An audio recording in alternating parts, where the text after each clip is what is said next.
राधेश्याम। तो आज आम तृतीय अध्याय पढ़ा कर्मयोग।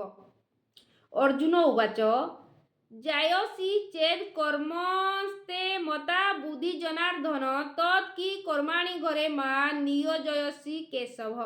कहुई द्वितीय अध्याय भगवान श्रीकृष्ण अर्जुन को जहाँ कहिचंती सेथिरु अर्जुन बुझिचंती जे श्रीकृष्ण को मतरे कर्म विहीन ज्ञान कर्मठारु उत्कृष्ट।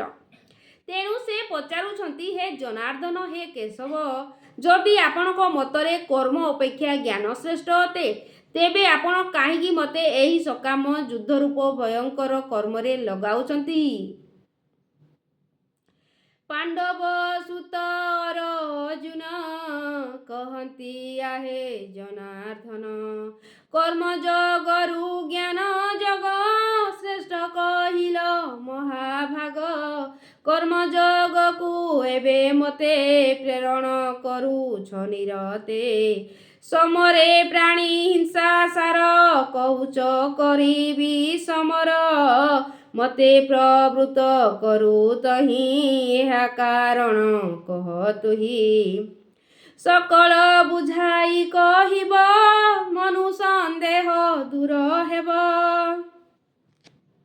जे कुहाइची जे भगवान आपण द्वितीय अध्याय कहिले जे कर्म जहाँ कहिचंती कि कर्म थारु कर्म विहीन ज्ञान कर्म ठारु उत्कृष्ट। श्रीकृष्ण मतरे कर्म विहीन ज्ञान कर्म थारु उत्कृष्ट। तेणु से पचारुचंती हे जनार्दन हे केशव जदि आपणक मतरे कर्म अपेक्षा ज्ञान श्रेष्ठ तेबे आपण काहेकि मते एई सकाम युद्ध रूपी कर्मरे पकाउचंती।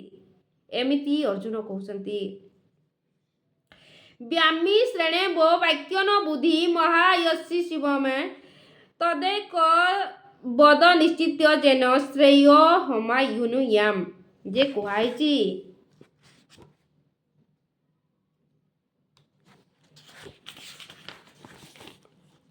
आपण केतेबेले कर्म को प्रशंसा करूचंती तो केतेबेले ज्ञान को प्रशंसा करूचंती।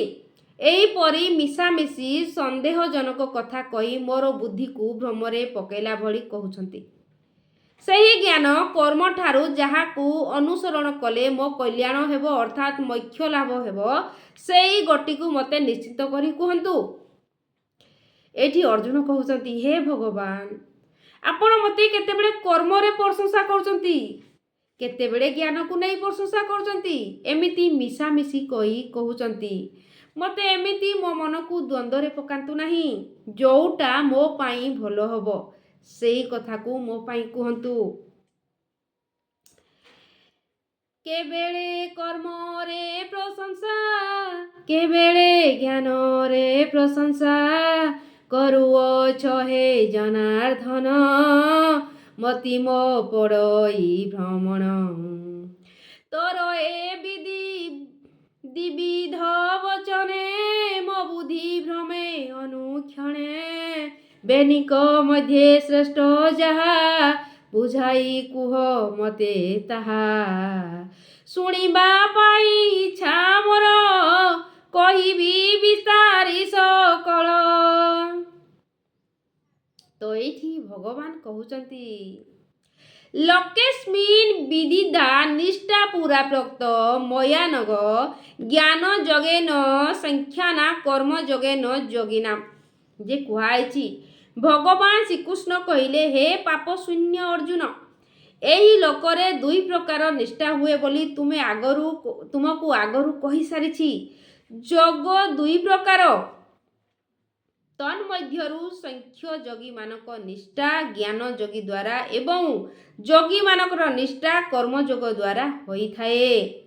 अर्थात सन्यासी पक्षरे ज्ञान जोग एवं जोगी मानक पक्षरे कर्म जोग विदित अटे।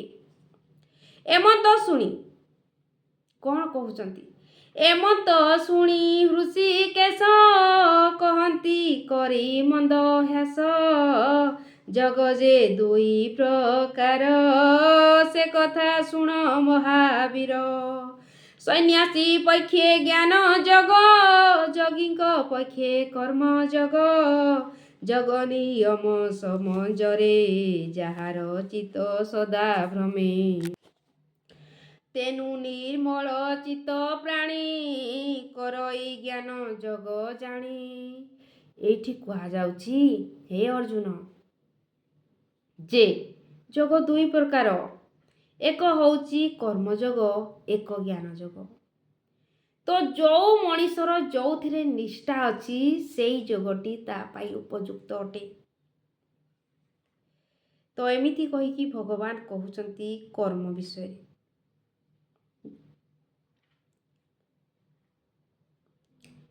ତ ଅର୍ଜୁନ ମନରେ ସବୁବେଳେ ସନ୍ଦେହ ରଖୁଛନ୍ତି, ମୋ ପାଇଁ କେଉଁଟା ଠିକ୍। ଭଗବାନ କେତେବେଳେ ଜ୍ଞାନ ଯୋଗକୁ ପ୍ରଶଂସା କରୁଛନ୍ତି, କେତେବେଳେ କର୍ମ ଯୋଗକୁ ପ୍ରଶଂସା କରୁଛନ୍ତି। ମୁଁ କେଉଁ କାମ କରିବି ଭଗବାନଙ୍କୁ ପଚାରୁଛନ୍ତି। ହେ ଭଗବାନ, ମୋତେ ସେଇ କାମକୁ କୁହନ୍ତୁ ଯେଉଁଟା ମୋ ପାଇଁ ଉପଯୁକ୍ତ ଅଟେ। ମୁଁ ଦ୍ୱନ୍ଦ୍ୱରେ ପଡ଼ିଯାଉଛି, ମୁଁ ସନ୍ଦେହରେ ପଡ଼ିଯାଉଛି, ମୁଁ କେମିତି କରିବି। ତ ଭଗବାନ ଏମିତି ବୁଝାଉଛନ୍ତି। ଆଗକୁ ଆମେ ଆହୁରି ପଢ଼ିବା, ଆହୁରି ବହୁତ ସାରା ଜ୍ଞାନ ନେବା। ରାଧେ ଶ୍ୟାମ।